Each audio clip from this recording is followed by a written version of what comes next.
Good morning. Top of the hour. You are live in the CNN newsroom. I'm Erica Hill in New York, and we do begin this hour with breaking news. The New York Times reporting President Biden has told an ally, a close ally, he is considering whether to stay in the presidential race.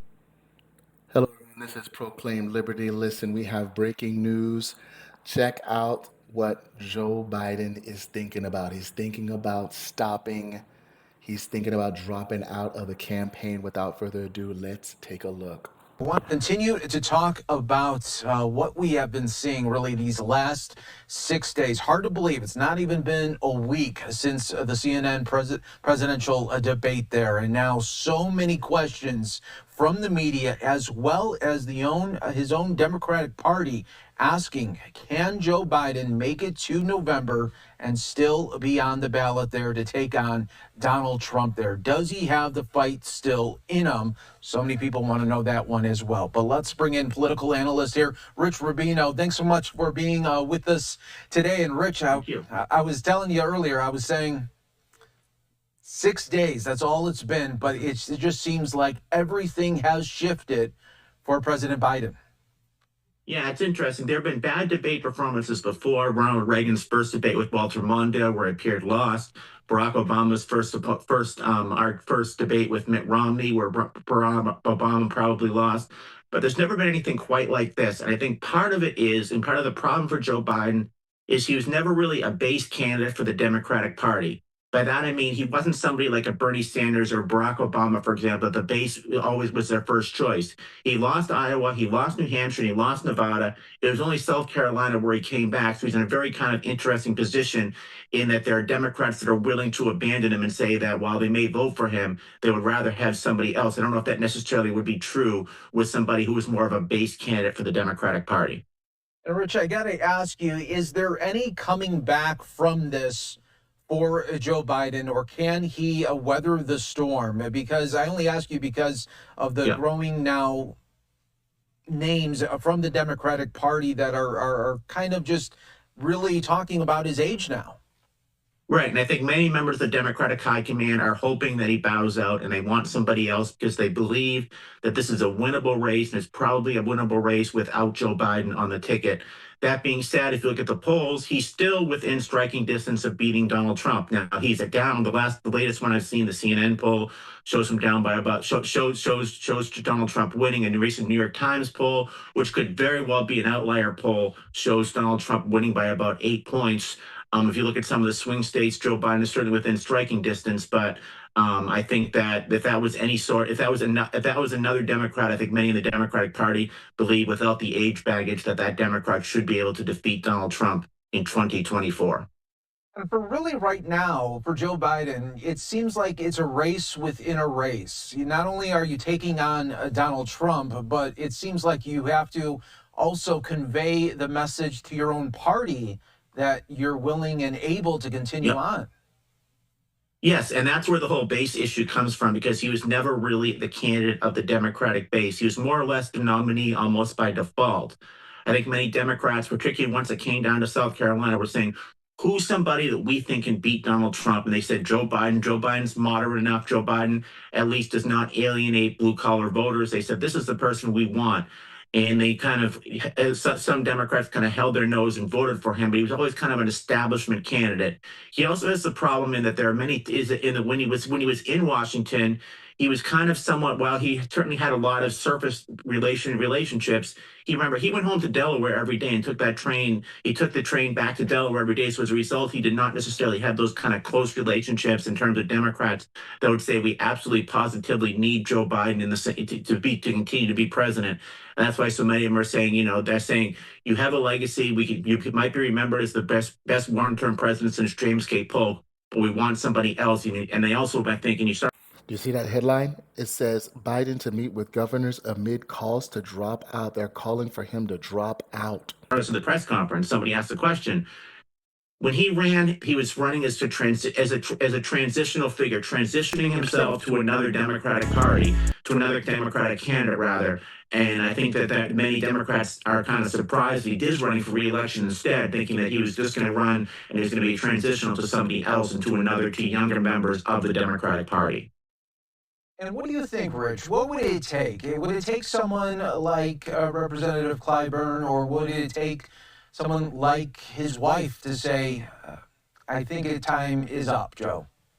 Those are the two. The two you mentioned right now, I think, are the two. Certainly, his wife is very close to him. Certainly, Representative James Clyburn. Why is he relevant? Because after Joe Biden came in, very poor showings in Iowa, New Hampshire, and in Nevada, he really, if he did not win in South Carolina, he was probably going to have to drop out of the race. He did so poorly in New Hampshire that he literally left New Hampshire the day of the primary. And went down to South Carolina and addressed his supporters from there. So he didn't even address his own supporters from New Hampshire because he knew how poorly he did. So accordingly, he went down to South Carolina, and James Clyburn, who at the time was the whip of the Democratic Party, very popular with the African American community in South Carolina, said, "This is our guy." It was probably the most important endorsement of any candidate since Jesse Helms endorsed Ronald Reagan in 1976 and helped him win in North Carolina. Eventually goes on to almost win the nomination that year. But Congressman Clyburn will be extremely important, and he would probably say, and I think he has said, that he would support Vice President Harris if Joe Biden is not the nominee. I think those two you mentioned are probably the two most important, as well as his former chief of staff, Ron Klain, would be another one, maybe. And we could talk about the debate performance all day, but I really want to continue to be fair to President Biden as well. And I want to ask you, do you think some of this, of course, not his fault at all, do you think more than anything that even some of the Democrats or some people within his own family are to blame for putting the president out there like this when, look, no one knows Joe Biden better than his family, and they have to see things that, of course, we don't. Do you think ultimately maybe they're to blame for putting Joe Biden out like this and being front and center on this? Well, if you take Joe Biden at his word, and he very well could, I think it might be that he is a lot different in private and a lot different in meetings. That's one thing you do hear from some people. You've heard even Kevin McCarthy, the former Speaker of the House, had said that essentially Joe Biden is very good in private and you kind of underestimate him. So I think the thought process of members of his family, member of his staff, member of his campaign staff, and members of the White House staff was that Joe Biden is essentially the same person in public as he was in private. You know, look, he had an abhorrent showing in that debate. He had an awful showing in that debate. But I still think that a lot of his advisors believe that he's a lot better in private, and they probably think that wait till September 10th, wait till he doesn't have his cold, that he's going to come and he's probably going to overwhelm or at least tie Donald Trump in the debate. And also, they've seen him in previous debates, going back to his days in the Senate. They've seen him. It's a very skillful orator. He was when you're chairman of the Foreign Relations Committee and chairman of the Judiciary Committee, you're in a lot of positions where you're debating whether it's judicial nominees, someone, the Secretary of State, all those types of people, and he's been very effective. And I don't think they really saw that kind of trail off that the American people saw, and the American people just saw that in the last debate.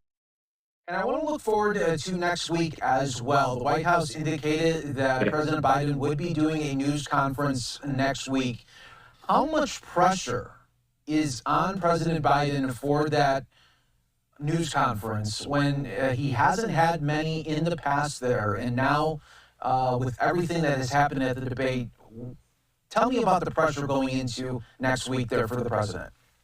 A lot of pressure, in part because he's not somebody like a Ronald Reagan or George H.W. Bush or Bill Clinton, who just had a litany of press conferences. Joe Biden has not had that many press conferences, and that's one of the arguments against him is that he's not willing to go in unscripted situations. He's great when he's with the teleprompter. You saw him in Raleigh, North Carolina, in front of that teleprompter and how good he is. This is something where he's actually going to have to be impromptu, and he's actually going to have to answer questions on the fly.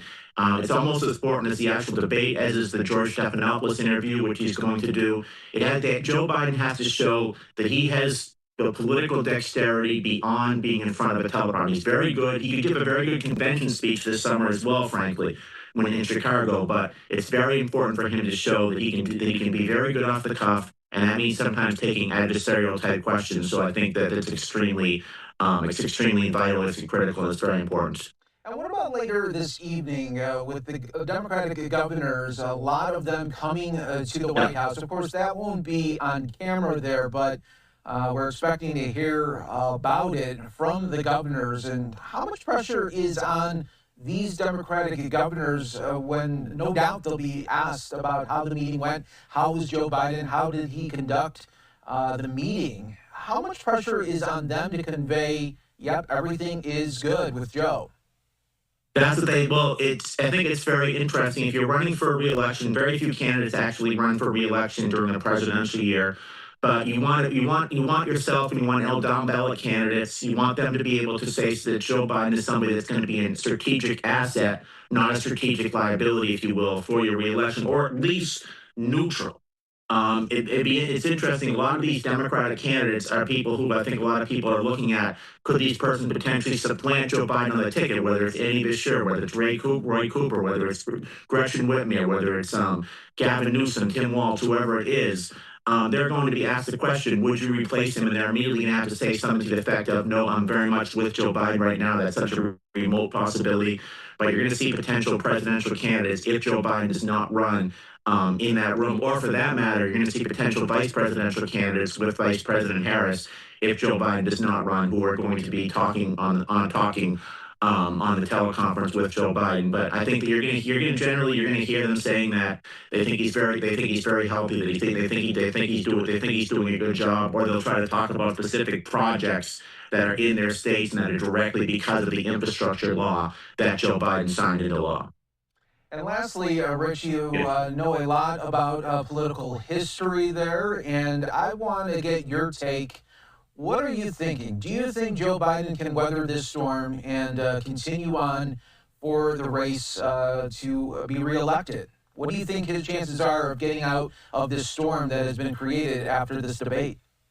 I'm ambivalent, but I do think this, though. I think that Americans, last time around, 94% of Republicans voted for Donald Trump, 94% of Democrats voted for Joe Biden. If you look at partisan allegiances in terms of which candidate the Republicans would support versus which candidate the Democrats would support, Joe Biden still has over 90% of Democrats. Donald Trump still has 90% of Republicans. And I think you can put any sort of a milquetoast Democrat versus a milquetoast Republican contemporaneously, and they're probably going to do about the same. What does that mean? That means this is going to be extremely close race. This will not be a landslide. No matter who the Democratic nominee is, no matter who the Republican nominee is, it could be any sort of standard issue Democrat, standard issue Republican, and they're probably going to do about the same. There we go. All right, Rich Rubino, thanks so much for joining us on Live Now from Fox. It has been definitely an interesting summer, and we'll continue to talk about it leading up to next week as well. Rich, thanks so much. I look forward to it. Thank you so much, Mike. You as well. Take care.